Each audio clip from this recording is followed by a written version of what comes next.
أعوذ بالله من الشيطان الرجيم. بسم الله الرحمن الرحيم. وكأي من قرية أتت عن أمر ربها ورسله فحاسبناها حسابا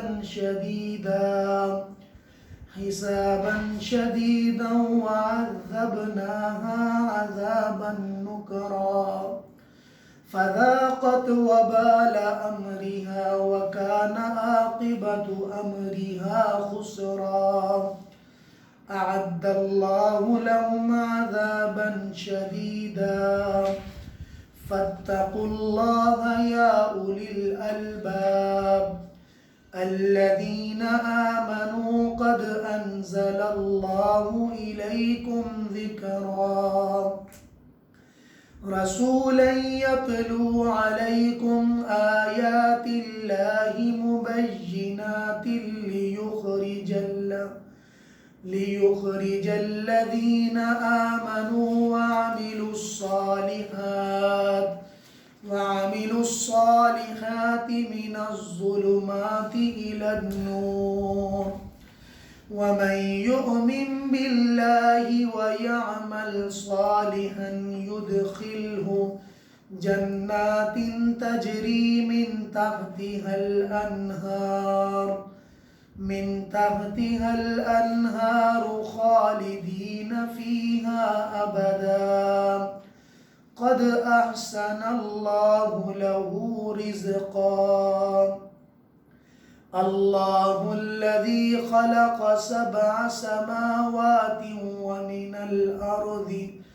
ومن الأرض مثلهن يتنزل الأمر بينهن لتعلموا أن الله على كل شيء قدير وأن الله قد أحاط بكل شيء علما صدق الله العظيم. شروع اللہ کے نام سے جو بڑا مہربان نہایت رحم والا ہے. کتنی بستیاں یعنی بستی والے ایسے ہیں جنہوں نے اپنے رب کے حکم کی نافرمانی کی. عادت کا معنی نافرمانی کی، حد سے تجاوز کیا، ورسولہ اور رسولوں کی اطاعت کرنے سے سرکشی کی. فحاسبناها حسابا شدیدا، تو ہم نے ان بستی والوں کو پکڑ کر ان سے سختی سے حساب لیا. وعذبناها عذابا نکرا، اور ہم نے ان بستی والوں پر عذاب اتارا، بڑا سخت عذاب. فذاقت وبال امرها، ان بستی والوں نے اللہ کے امر کا وبال مطلب نقصان کو چکھ لیا. وَكَانَ عَاقِبَةُ أَمْرِهَا خُسْرًا، اللہ تعالیٰ کے معاملے کا انجام بڑا سخت ہے، یا ان بستیوں کے معاملے کا انجام خسارے والا ہوا. اعد اللہ لہم، اللہ تعالیٰ نے ان کے لیے بڑا سخت عذاب تیار کیا ہے. فاتقوا اللہ یا اولی الالباب، اے عقل والو اللہ سے ڈرو. وہ لوگ جنہوں نے ایمان قبول کیا، ایمان لے کر آئے، تاکہ اللہ تعالیٰ نے تمہاری طرف ذکراً قرآن کو، نصیحت کو اتارا. رسولاً، ایسے رسول پر، یتلو علیکم، جو تم پر اللہ کی آیات کی تلاوت کرتا ہے.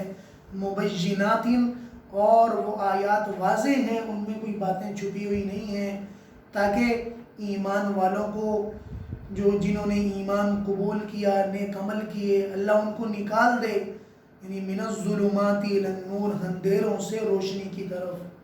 اور یاد رکھو، جو اللہ پر ایمان لے کر آئے، وَيَعْمَلْ صَالِحًا، وہ نیک عمل کرے، يُدْخِلْهُ، اللہ اس کو داخل کر دیں گے ایسے باغوں میں جس کے نیچے نہریں جاری ہوں گی.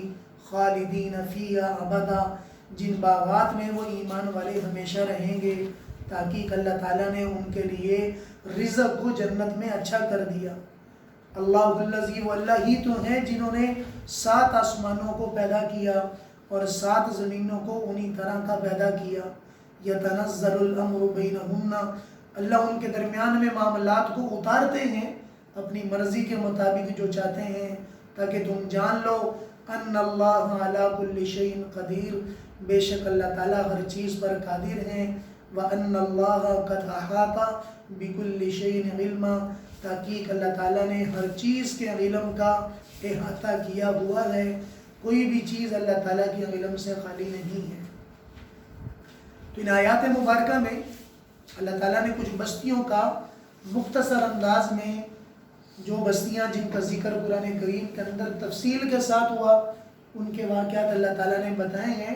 ان آیات میں مختصر انداز میں ایمان والوں کو پھر تھوڑا سا متوجہ کرنے کے لیے فرمایا کہ ایمان والوں وہ باتیں ان بستی والوں کی سنو جو قوم عاد کی بستی تھی اور قوم نوح کی بستی تھی، اور اسی طریقے پر قوم سمود کی بستی تھی۔ بڑی بستیاں تھیں، ترقی کے اعتبار سے بڑے بڑے اونچے درجات پر فائز تھے، دنیاوی سب ترقیاں ان کے پاس موجود تھیں، دنیاوی اسباب ان کے پاس موجود تھے، لیکن ایک چیز ان کے پاس نہیں تھی، وہ یہ تھی کہ انہوں نے اپنے رب کی نافرمانی میں حد سے تجاوز کیا۔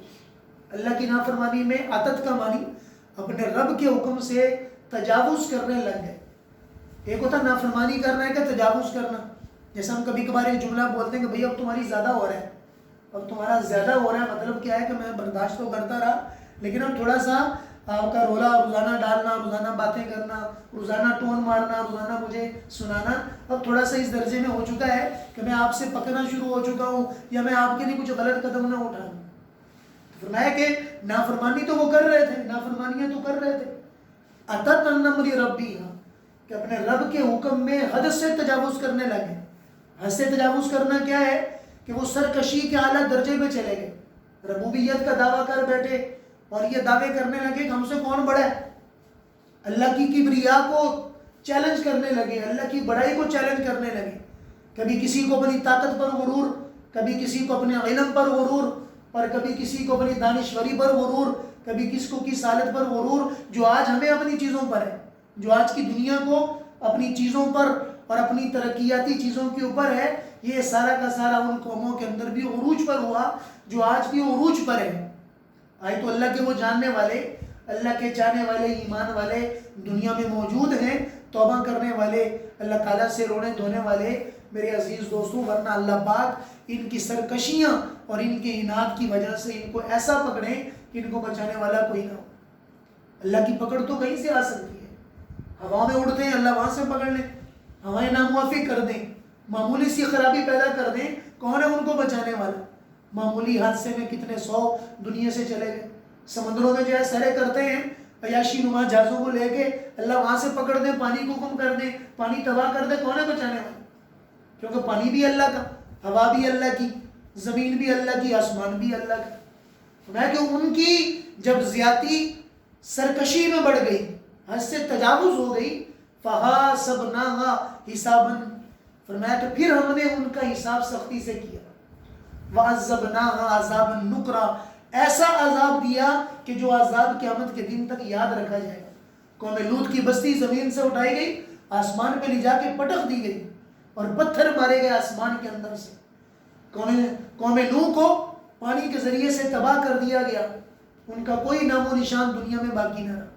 قوم عاد کو ایک ہوا کے ذریعے سے، ہوا نے پٹخا کے مارے اور ان کے سب کے سب جو ہے تباہ و برباد کر دیے گئے۔ قوم سمود کو چیخ کے ذریعے سے ان کو تباہ کر دیا گیا۔ تو فرمایا کہ عذاب النکرہ یہ ہے کہ ایسا عذاب کہ جس عذاب کے بعد بچنا نہ ہو، یہ نکرہ ہے، ایسا عذاب کہ جس عذاب کے بعد ان کے ولولاتے ہوئے، ان کے چیخ و پکار کے بعد ان کو سننے والا کوئی نہ ہو، ان کی مدد کرنا چاہتے ہو لیکن بے بس ہو جائے، ان کی مدد کو جا نہیں سکتے۔ کتنے حادثات ایسے ہوتے ہیں، مدد کرنا چاہتے ہیں لیکن نہیں کر سکتے، مدد کے باوجود ہزاروں سینکڑوں لاکھوں لوگ دنیا سے چلے گئے، تو یہ اللہ کا عذاب نکرہ ہے۔ فرمایا کہ جو اللہ نے ان لوگوں کے لیے، ان بستی والوں کے لیے تیار کی کہ جنہوں نے اللہ کی زمین کو اللہ کی نافرمانی سے بھر دیا، اللہ کی زمین کو اللہ کی نافرمانی سے بھر دیا۔ باقی فرمایا کہ اللہ ایمان والوں کو نکال لیتے کہ جن کے دلوں میں ایمان ہے، جو عمل صالح کرتے ہیں، نیک کام کرتے ہیں، نماز پڑھنا نیک کام، اللہ کی راہ میں خرچ کرنا نیک کام، اور فرمایا کہ حج کرنا نیک کام، ماں باپ کی خدمت نیک کام، اخلاق نیک کام، حضور کی شریعت نیک کام، سنت کے مطابق زندگی نیک کام، اپنے دینی معاملات، دنیاوی معاملات سارے کے سارے شریعت کے مطابق مکمل نیک کام. آپ کے معاملات کرنا، فائدہ اٹھانا، وہ بھی آپ کی عبادت. رزق حلال عبادت. الکاسب حبیب اللہ، کمانے والا وہ اللہ کا دوست ہے، اس کا ثواب نماز پڑھنے والوں کے برابر. حلال بچوں کو کھلانے والا اللہ کا ولی ہے، حلال کے لیے اپنے گھر سے نکلنے والا، تگ و دوڑ کرنے والا. اس کے فرمایا کہ جسم پر پڑنے والی مٹی بھی اللہ کو پسند ہے کہ اس کی حلال کے لیے اپنے بچوں کو کھلانے کے لیے نکل رہا ہے، جا رہا ہے، جا کے محنت کر رہا ہے، وہ اللہ کو پسندیدہ ہے. اللہ نے تو ایمان والوں کو الگ کر دیا. لِيُخْرِجَ الَّذِينَ آمَنُوا مِنَ الظُّلُمَاتِ إِلَى النُّورِ، اللہ اندھیروں سے نکال دے ایمان والوں کو اور فرمایا کہ روشنی کے اندر ڈال دے. اور یہ ایسے لوگ ہیں جن کے لیے اللہ نے جنت بنائی ہے، جس جنت میں ہمیشہ رہیں. پھر اگر اللہ نے اپنی کبریائی کو ذکر کیا کہ اللہ وہ ہے جس نے 7 آسمان بنائے. میں نے اس دن آسمانوں کے نام بھی آپ لوگوں کو بتائے. اللہ نے 7 آسمانیں بنائے ہیں اور فرمایا کہ 7 زمینیں، اس زمین کے نیچے 6 زمینیں اور ہیں. اور فرمایا کہ اس زمین کے نیچے جو زمین ہے اس کا اور اس زمین کے درمیان میں 500 سال کا فاصلہ ہے. حضرت عبداللہ بن عباس رضی اللہ تعالیٰ عنہ اس آیت کی تفسیر کر کے فرمانے لگے کہ اس آیت میں وہ رموز ہیں، ایسی باتیں ہیں اگر میں تم کو بتانا شروع کر دوں قریب ہے کہ تم ایمان کو چھوڑ دو گے. تمہیں وہ باتیں عجیب لگنا شروع ہو جائیں گی. یتنزل الامر بینہن، کہ میں تمہیں کیا بتاؤں کہ اللہ نے ہر زمین میں آدم کو پیدا کیا، اللہ نے ہر زمین میں ہمارے نبی کو پیدا کیا، اللہ نے ہر زمین میں انبیاء کو پیدا کیا. جو اس زمین کے معاملات ہیں ہر زمین کے اندر وہ معاملات موجود ہیں، لیکن ایک زمین دوسری زمین کے درمیان میں فاصلہ 500 سال کا ہے. اپنی کوشش کے باوجود کوئی دوسری زمین میں نہیں جا سکتا. اور فرمایا کہ اللہ نے یعنی 7 زمینوں کے نیچے کافروں کی روحوں کو، اللہ کے نافرمانوں کی روحوں کو جمع کیا. جس زمین کا نام بعضوں نے بہموت لکھا ہے، بعضوں نے تخوم لکھا ہے، کہ اللہ نے وہاں پر ان کی روحوں کو جمع کیا. اور ایمان والوں کی روحوں کو اللہ نے آسمانوں کے اوپر علیین میں جمع کیا. ان کو سجین میں جمع کیا جو زمینوں کے نیچے ہے، اور علیین کا مقام جو فرمایا کہ آسمانوں کے قریب ہے، اپنے قریب میں ہے. اللہ پاک ان کی روحوں کو وہاں جمع کرتے ہیں. اور جنت آسمانوں کے اوپر، اور فرمایا کہ جہنم زمین کے نیچے. جہنم 7 زمینوں کے نیچے ہے، اور فرمایا کہ جہنم کی دہشت آگ ان زمینوں کے نیچے ہے. اور فرمایا کہ جب جہنم کا لاوا پھوٹے گا وہ زمینوں کو کراس کرتا ہوا نکلے گا کہ ساری کی ساری زمینیں اس کی وجہ سے پھسل جائیں گی. اور بعضوں نے لکھا ہے کہ اللہ پاک زمینوں کو، جو نیچے والی زمینیں ہیں ان کو جہنم کا ایندھن بنائیں گے، ان کے پتھر جہنم کا ایندھن بنیں گے. تو آپ اندازہ لگائیں کہ یہ اتنی بڑی زمین ہے، ان کے نیچے والی زمینیں جن کی مقدار اتنی ہے اور وہ کتنی بڑی بڑی ہیں. اور آگے فرمایا کہ تمہارے رب کو سب چیزوں کا پتہ ہے، تمہارے رب کو سب چیزوں کا پتہ ہے. جو اس زمین کا جاننے والا وہ نیچے والی زمین کا جاننے والا، اس آسمان کا جاننے والا 7 آسمانوں کا جاننے والا. اس لیے کہ اس کا علم وسیع ہے، اس کے علم کے اندر کسی چیز کی کمی نہیں ہے. وَأَنَّ اللَّهَ قَدْ أَحَاطَ بِكُلِّ شَيْءٍ عِلْمًا، اللہ کے علم نے ہر چیز کا احاطہ کیا ہوا ہے، ہر چیز کا احاطہ کیا ہوا ہے. میرے عزیز دوستو، یہ اللہ کی عظمت ہے. اس لیے اللہ کی عظمت کے بولوں کو بولا کریں، اللہ کی بڑائی کے بول بولیں تاکہ اللہ کی محبت دل میں آ جائے. کبھی بیٹھ کے تذکرہ کریں، آپس کے اندر ایک دوسرے کو اللہ کی بڑائی کی باتیں سنائیں، اللہ کا بڑا ہونا سنائیں. یہ اللہ کی محبت کو کھینچتا ہے. فرمایا کہ جب بندہ یہ کہتا ہے اللہ اکبر، اللہ بڑے خوش ہوتے ہیں کہ میرے بندے نے مجھے سب سے بڑا کہا، میرے بندے نے مجھے خالق کہا، میرے بندے نے مجھے راضی کہا، میرے بندے نے مجھے فلاں صفت کے ساتھ یاد کیا. فرمایا کہ ساری زندگی گزار دو اللہ کی محبت کے بول بولتے بولتے، ساری زندگی گزار دو اللہ کی محبت کے بول بولتے بولتے. پھر جب اللہ کے پاس جاؤ گے تو پھر اللہ پاک نے آپ کا شمار بھی انہی لوگوں میں کرنا ہے جن کی زندگیاں محبت والی گزری ہیں. اللہ تعالیٰ ہمیں اپنے عظمت کے بول بولنے والا بنائے. وآخر دعوانا الحمدللہ رب العالمین.